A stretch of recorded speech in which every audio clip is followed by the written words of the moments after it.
The roses in Jean Williams' garden bloomed wrong that summer. Not diseased, not withered, but wrong in a way she couldn't explain to anyone who hadn't seen them. The petals grew backward, folding into themselves like hands trying to hold something inside. The stems twisted counterclockwise, always counterclockwise, no matter how she tried to stake them straight. By the time she finally understood what lay beneath her prized flower beds, it was far too late. The dead had already made themselves known, and they wanted their names back. Newport, Texas sits just outside Houston's sprawl, a place where suburban dreams pushed into land that had its own history, its own secrets. In 1982, developers saw opportunity in those flat acres of former ranch land. The Purcell Corporation purchased 60 acres for a new subdivision they would call Poppit's Way, a neighborhood of modest homes for middle-class families seeking their piece of the American dream. The brochures showed tree-lined streets and children on bicycles. They didn't show what construction crews found when they started breaking ground. The first backhoe operator to work the site was Ray Kopech, a 20-year veteran who'd cleared land all over Harris County. He noticed the soil felt different here, he told investigators years later. Not just the black clay common to the area, but something else mixed in. Fragments of wood that shouldn't have been there, pieces of iron that looked hand-forged. A pattern of depressions in the earth that ran in neat rows, though nothing on the survey maps indicated any previous structures. Kopech mentioned his concerns to the site foreman, who told him to keep digging. They had a schedule to maintain, 30 houses to frame before the weather turned. Nobody had time for Kopech's feelings about dirt. But the survey maps were incomplete, as the Purcell Corporation surely knew. Harris County records from before 1900s were spotty at best, destroyed by floods, fires, and simple neglect.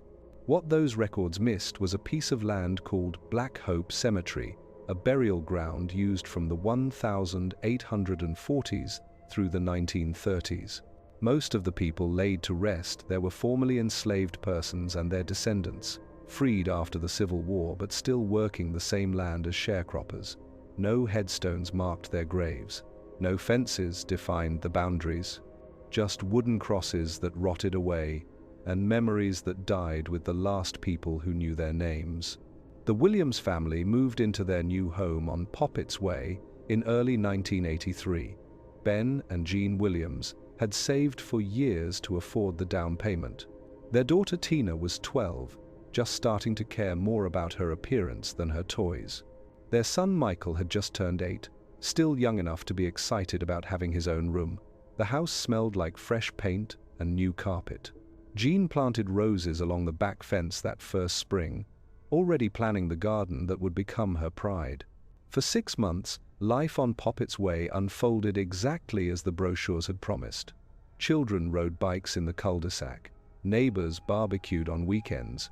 The Williams family settled into routines that felt permanent and safe. Then came the morning Jean found her freshly planted petunias pulled up and arranged in a circle on her lawn. Not torn up by animals, but carefully removed, roots intact, laid out in a perfect ring. Ben assumed neighborhood kids were playing pranks. He installed motion lights that clicked on whenever anything moved in the yard. The lights went on every night, but they never caught anyone. The security camera, he added later, showed only empty lawn, even when they heard footsteps on the deck, even when they found muddy handprints on the sliding glass door. The Haneys lived 2 houses down from the Williams family. Sam and Judith Haney had been the 3rd family to move into Poppit's Way, drawn by the same promises of suburban peace. Sam worked nights at a chemical plant. Judith taught 3rd grade. They had no children, just a pair of German shepherds that Judith treated like babies. Those dogs, she would tell anyone who asked later, knew something was wrong before any human did. The dogs refused to go into the backyard after dark. They would whine and pace at the door, needing to go out, but the moment Judith opened it, they would back away, fur raised, growling at something invisible. She started walking them out front instead, but even that became difficult. They pulled away from certain spots on the sidewalk, certain patches of grass, as if the ground itself was dangerous. One night in September 1983, Sam Haney came home from his shift to find Judith sitting on the front porch with both dogs, all three of them shaking. She told him she'd heard digging in the backyard. Not just the scratch of a shovel, but rhythmic, purposeful digging, along with a sound she described as humming. Not quite a song, but almost. When Sam grabbed a flashlight and checked the yard, he found 6 holes, each about 2 feet deep, arranged in 2 neat rows. The dirt from the holes was nowhere to be found. They filled the holes the next morning. That night, the digging sounds returned, but when they checked again at dawn, the yard was untouched. The sounds continued every night for a week, then they stopped. The silence, Judith said later, was worse than the digging. Betty Beeson lived alone in the house at the end of Poppit's Way. She'd bought it with her divorce settlement, the first thing she'd ever owned entirely by herself. At 71, she figured it would be her last home, and she was right, though not in the way she expected. Betty kept meticulous journals, a habit from her years as a court reporter. Those journals, discovered after her death, provide the most detailed account of what happened on Poppit's Way. Her first entry about unusual events was dated the 2nd of October, 1983. She wrote that she'd been awakened at midnight by the sound of voices in her living room. Multiple voices, men and women, speaking in low tones. She couldn't make out words, just the rhythm of conversation. She lay in bed for an hour, too frightened to investigate, until the voices simply stopped. The next morning, she found her coffee table moved 3 feet from its usual position, and all her family photos turned face down. The voices returned every few nights, always starting at midnight. Betty tried recording them with a tape recorder she borrowed from the library, but the tapes only captured static. She called the police twice. Both times, officers found no signs of intruders. The second officer suggested she might want to have her hearing checked. Betty never called them again. By November, she was seeing shadows. Human-shaped shadows that moved independently of any light source. They walked through her hallway. They stood in her doorways. They sat in her chairs. She started sleeping with every light in the house on, but the shadows came anyway. In her final journal entry, dated the 18th of December, 1983, she wrote a single line. "They want me to know their names, but I don't know how to listen." Betty Beeson died on the 20th of December, 1983. The official cause was a heart attack. She was found in her backyard, fully dressed, holding a shovel. She had dug a hole roughly 6 feet long and 3 feet wide. Inside the hole, investigators found fragments of wood and what appeared to be very old iron nails. The medical examiner noted that the position of her body suggested she had been trying to climb out of the hole when she died. The Williams family knew nothing about Betty Beeson's death. The Haneys had heard she'd had a heart attack, but not the circumstances. The neighborhood newsletter mentioned only that she had passed suddenly. Property values were a concern. Bad news traveled slowly on Poppit's Way, at least the human kind of bad news. But Jean Williams had her own problems. The roses she'd planted along the back fence were growing strangely.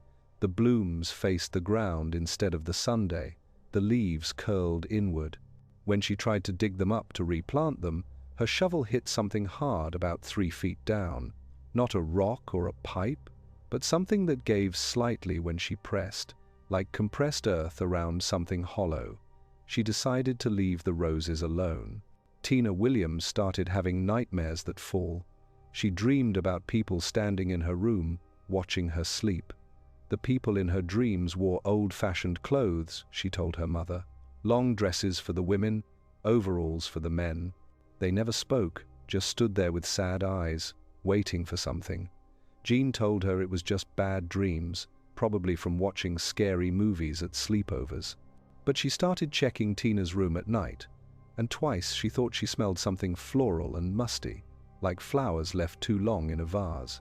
Michael Williams found the first sinkholes in January 1984, 2 depressions in the backyard, each about the size of a dinner plate, perfectly round. Ben filled them with dirt, packed it down solid.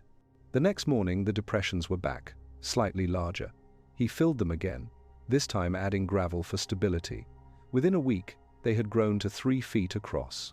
When he pushed a measuring tape down into one, it went down 8 feet before hitting resistance.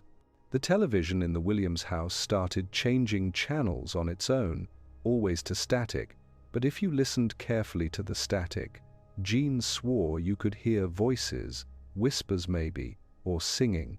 The microwave would beep in the middle of the night, displaying random numbers instead of the time. Light bulbs burned out weekly, always in pairs, always in different rooms. Sam Haney decided to do some research. He spent weekends at the county courthouse, at the library, talking to old-timers who'd lived in the area before it was developed. Slowly, he pieced together fragments of the story. The land had once been part of the McKinney plantation. After emancipation, many of the freed slaves had stayed on as sharecroppers. They'd established their own cemetery on a plot of land the plantation owner had deemed useless for farming. The cemetery had no official recognition. No surveyors had mapped it. When the last of the sharecropping families moved away during the Depression, nature reclaimed it. By the time developers arrived in 1982, there was nothing visible to mark it as anything but empty land, or so they claimed. But Sam found something else in his research. A letter in the county archives from 1939, written by a Presbyterian minister to the county commissioner. The minister expressed concern about the abandoned cemetery, saying local families had reported strange lights and sounds from the area. He requested county funds to properly mark and maintain the graves. The request was denied. A handwritten note at the bottom of the letter read, "Negro Cemetery, no county interest." There was more. Sam discovered a police report from 1957 about teenagers who had gone missing near the old cemetery land. They were found 3 days later, walking on a highway 20 miles away, with no memory of how they got there. They all told the same story about following lights into the woods, then waking up somewhere else. One of them, Mary Sullivan, never spoke again after that night. Her parents found her every morning standing at her bedroom window, facing the direction of the cemetery, moving her lips as if in conversation but making no sound.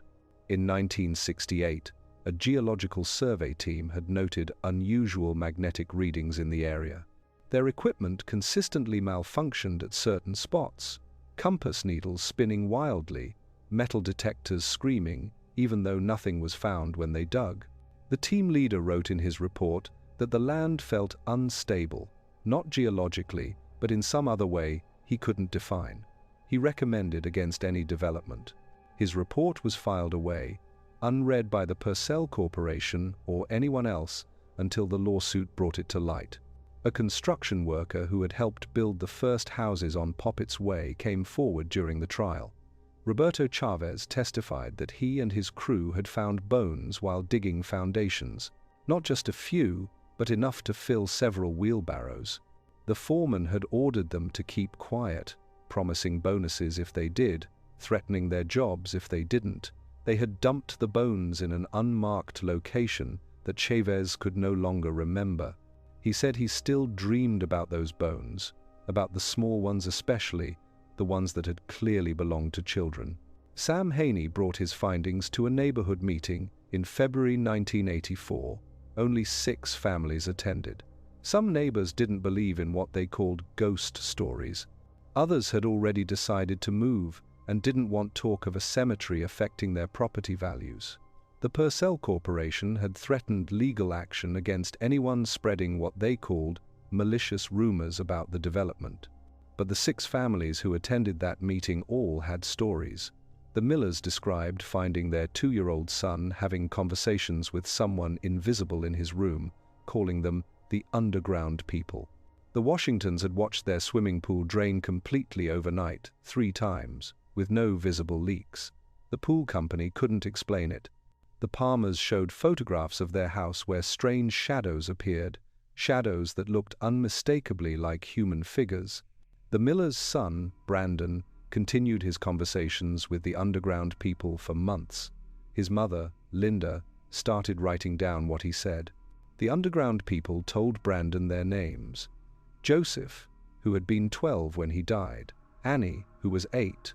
Old Man Rivers, who had lived to 90 and remembered Africa. They told him they were cold, always cold, because their blankets had been taken away.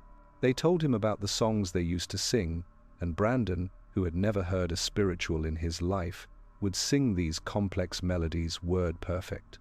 A child psychologist, Dr. Jennifer Cross, evaluated Brandon and concluded he showed no signs of mental illness or trauma. She observed several of his conversations with the underground people and documented physical phenomena that occurred during them. The room temperature dropped measurably. Brandon's toys moved without him touching them. Once, muddy footprints appeared on the carpet while she watched, small prints like a child's, leading from nowhere to nowhere. Dr. Cross researched the names Brandon mentioned. Joseph Walker, age 12, had died of tuberculosis in 1889. Annie Hope, age 8, drowned in a flood in 1885. Rivers Johnson, called Old Man Rivers, had been born into slavery around 1795 and died free in 1886. All were real people, all were buried in Black Hope Cemetery.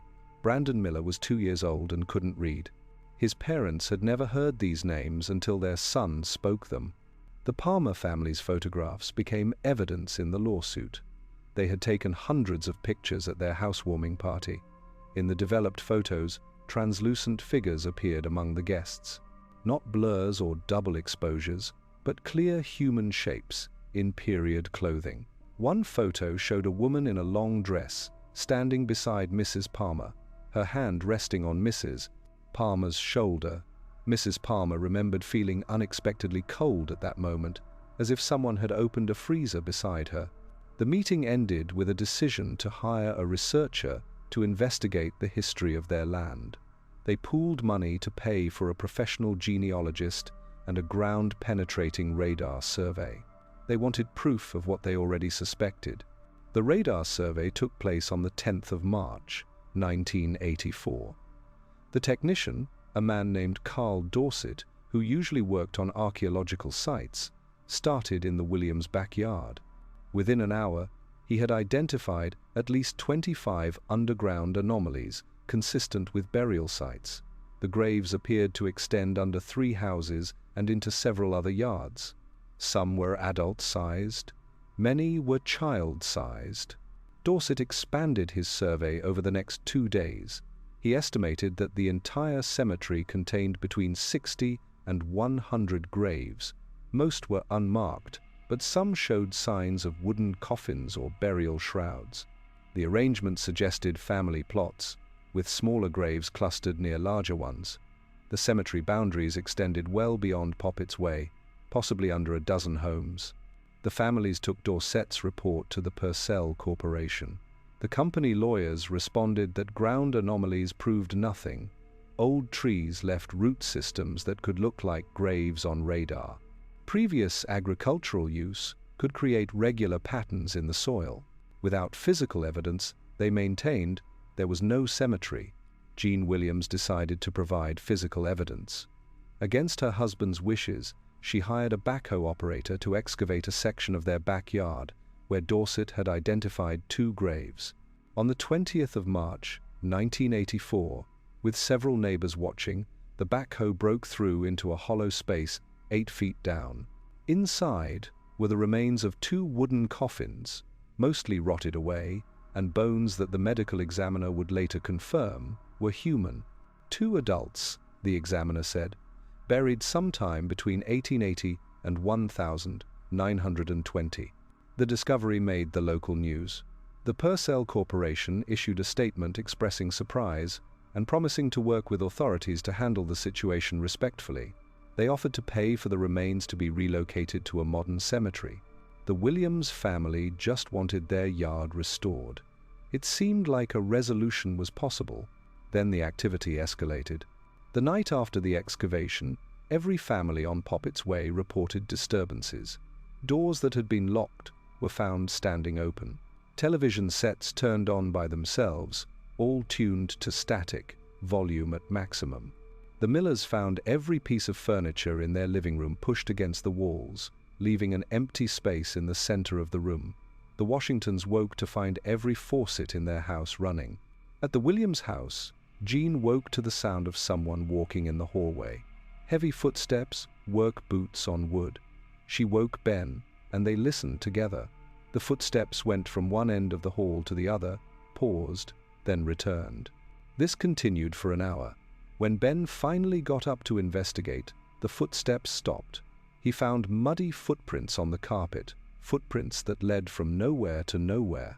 The next day, Tina Williams fell ill. No fever, no symptoms doctors could identify, just a sudden, overwhelming exhaustion. She could barely stay awake for more than an hour at a time. When she did wake, she talked about the people in old-fashioned clothes, but now she said they were angry. They wanted something, she said, but she didn't know what. The genealogist the families had hired delivered her report that same week. She had identified at least 30 names of people likely buried in the Black Hope Cemetery. Most were formerly enslaved persons who had taken the surname Hope after emancipation, hence the cemetery's name, Charles Hope and his wife Sarah. Their children, Marcus, dead at 3 years old, Rebecca, dead at 7, James, who lived to 40, extended family members, neighbors. A community of people who had lived and died on this land, their graves marked only in the memories of descendants who had long since moved away. The report included something else, a description from a 1921 newspaper article about strange incidents at the Black Hope Cemetery, lights seen moving among the graves, voices heard singing spirituals when no one was there. A local minister quoted as saying, "The dead there were restless because they had never been properly laid to rest, their names never recorded in any official document." Jean Williams read the names aloud that night, standing in her backyard. Charles Hope, Sarah Hope, Marcus Hope, Rebecca Hope. She read all 30 names the genealogist had found.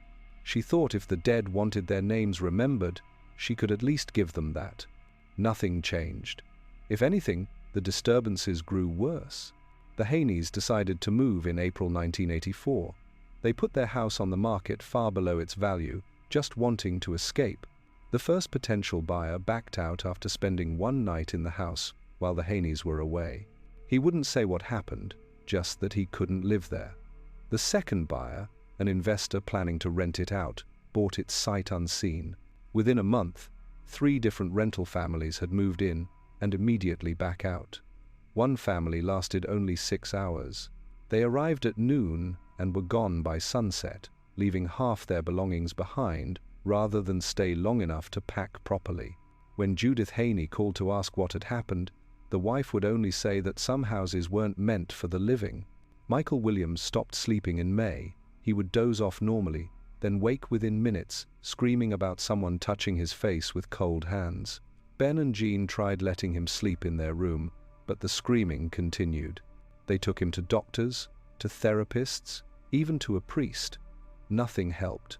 The only place he could sleep was in the car, driving on the highway, away from Poppit's Way. Ben started driving Michael around at night, sometimes for hours, just so the boy could rest. On one of these drives, at a gas station at 3 in the morning, Ben met another father doing the same thing. That man lived 4 streets over from Poppit's Way, in a house built by the same developer. His daughter had stopped sleeping too. She said someone kept calling her name at night, calling from under the ground. The Williams family tried to sell their house that summer.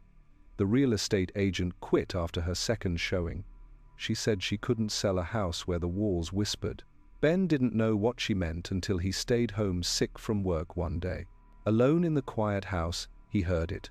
Soft voices inside the walls, not in the spaces where pipes or wiring ran, but in the solid parts, the load-bearing structures.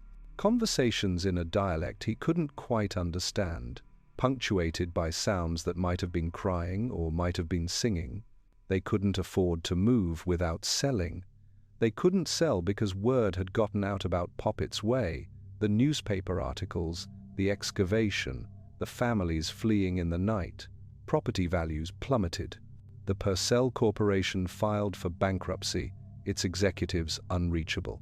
The families who remained were trapped by mortgages on houses no one would buy. Jean Williams kept gardening, though nothing grew right anymore. Vegetables came up misshapen. Flowers bloomed out of season or not at all. One morning she found every plant in her garden uprooted and replanted upside down, roots reaching toward the sky, leaves buried in earth. She replanted them properly. The next morning they were inverted again. She gave up gardening after that. In September 1984, the Williams family made a decision. They would stay and fight, not the dead but the living who had built homes on top of graves. They sued the Purcell Corporation and the developers who had knowingly built on cemetery land. Other families joined the lawsuit. They wanted damages. They wanted their houses demolished and the land returned to its sacred purpose.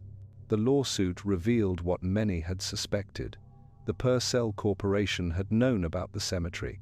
A survey from 1979, never filed with the county, clearly showed grave-shaped depressions. A contractor's report mentioned finding bones during initial excavation. The bones had been quietly removed and disposed of. No authorities were notified. No archaeological assessment was made. The dead were treated as construction debris. During the trial, strange things happened in the courtroom. Court reporters' machines malfunctioned, typing words no one had spoken. The electricity failed repeatedly, but only during testimony from Purcell Corporation executives. A court bailiff swore he saw figures in the gallery seats that vanished when he looked directly at them. The judge, a skeptic who didn't believe in ghosts, ended up moving the trial to a different courthouse after his own briefcase was found filled with dirt and what looked like very old flower petals. The families won their lawsuit in 1985, but it was a hollow victory. The Purcell Corporation's bankruptcy meant they would receive only a fraction of the settlement, not enough to move, not enough to demolish the houses, just enough to know they had been wronged, with no way to make it right. Some families stayed and adapted. They learned to live with doors that opened themselves, with voices in the walls, with the constant feeling of being watched. They held ceremonies on Memorial Day, reading the names of the Black Hope dead aloud. Sometimes this brought peace for a few weeks, sometimes it made things worse. The Washingtons planted a memorial garden with a stone listing every name they could find of someone buried on their land. The first night after they installed it, they woke to find the stone at their front door, as if someone had carried it there. They moved it back. It stayed this time, but flowers planted around it died within days, no matter what they tried. Tina Williams left for college in 1989 and never came back to visit. She told her parents she couldn't sleep in that house, couldn't shake the feeling that someone was always standing right behind her. Michael joined the military as soon as he turned 18, saying he'd rather face actual enemies than invisible ones. Ben and Jean Williams finally abandoned their house in 1991. They walked away from their mortgage, their equity, everything they had built. The bank foreclosed. The house stood empty for 2 years before another family, unaware of its history, bought it at auction. They lasted 3 months. Today, if you drive through that part of Newport, you won't find Poppit's Way on any map. The street was renamed in 1995, part of an effort to rebrand the neighborhood. Some houses were demolished, others were heavily renovated. New families moved in, families who didn't know the history or chose not to believe it. But people still report things: dogs that won't walk on certain sections of sidewalk, gardens where nothing grows quite right, children who talk to friends no one else can see, the occasional sound of digging at night, though no one is ever found with a shovel. A historical society finally erected a proper monument to the Black Hope Cemetery in 2010, though not on the actual cemetery land. That still lies under houses, under driveways, under carefully maintained lawns. The monument stands a half-mile away, listing the names that were found, acknowledging the many more that weren't. Jean Williams, now in her 70s, still dreams about her roses growing backward. She dreams about voices calling from under the ground, asking for something she never learned how to give. She wonders if the dead wanted more than just their names remembered. She wonders if they wanted their ground back, their peace back, their stories told by their own voices instead of in fragments pieced together by strangers. The truth about the Black Hope Cemetery remains incomplete. How many are buried there? What were all their names? What lives did they live before becoming restless dead? These questions have no answers, only speculation and inference from incomplete records. But some questions don't need answers to be understood. Why did the dead of Black Hope make themselves known? Why did they refuse to rest quietly under suburban homes? Perhaps because rest was never something they were given in life. Perhaps because even in death, they had to fight to be acknowledged, to be remembered, to be treated as more than construction debris. Or perhaps the dead weren't restless at all. Perhaps it was the living who disturbed them, building dreams on top of graves, planting roses where bones lay, trying to create a new story without acknowledging the old one written in the soil beneath their feet. The last family to leave Poppit's Way before its renaming was the Cliftons, a young couple with twin daughters. They had moved in knowing the history, thinking themselves rational enough to handle whatever came. They lasted 6 months. Their breaking point came when they found their daughters, age 4, conducting what looked like a tea party in their playroom, but their guests weren't imaginary. The girls had somehow acquired old photographs, the same type of tintypes Jean Williams had found, and had propped them up in tiny chairs. They were pouring real tea into cups that the family didn't own, antique china that materialized from nowhere. When asked where they got these things, the girls said the underground grandmas gave them. The underground grandmas visited every night, teaching them songs, showing them how to braid sweetgrass, telling them stories about picking cotton and cooking cornbread. The girls knew details about plantation life that no 4-year-old should know. They used words their parents had never taught them, words in Gullah, words in languages brought from Africa. The Cliftons found similar photographs throughout their house over the next week. In the attic, the basement, inside the walls when they opened them to check the plumbing, hundreds of photographs of the Black Hope dead, all perfectly preserved, all appearing in places that had been empty the day before. The faces in the photographs seemed to change expressions depending on who was looking at them, smiling for the children, stern for the adults, pleading when no one was looking directly at them. The final night, the Cliftons woke to find every photograph in their house arranged on the living room floor in the shape of a spiral, that same cursed spiral Dr. Vega had discovered. In the center was a new photograph they had never seen before, their own family portrait, but aged and yellowed as if it was 100 years old. In the photo, they weren't alone. Behind them stood dozens of figures in period clothing, the dead of Black Hope, their hands resting on the Cliftons' shoulders as if claiming them. They left that night and never returned. If you found this story unsettling, let me know in the comments what you think really happened at Poppit's Way. And remember to subscribe for more true stories of the unexplained that will follow you into your dreams.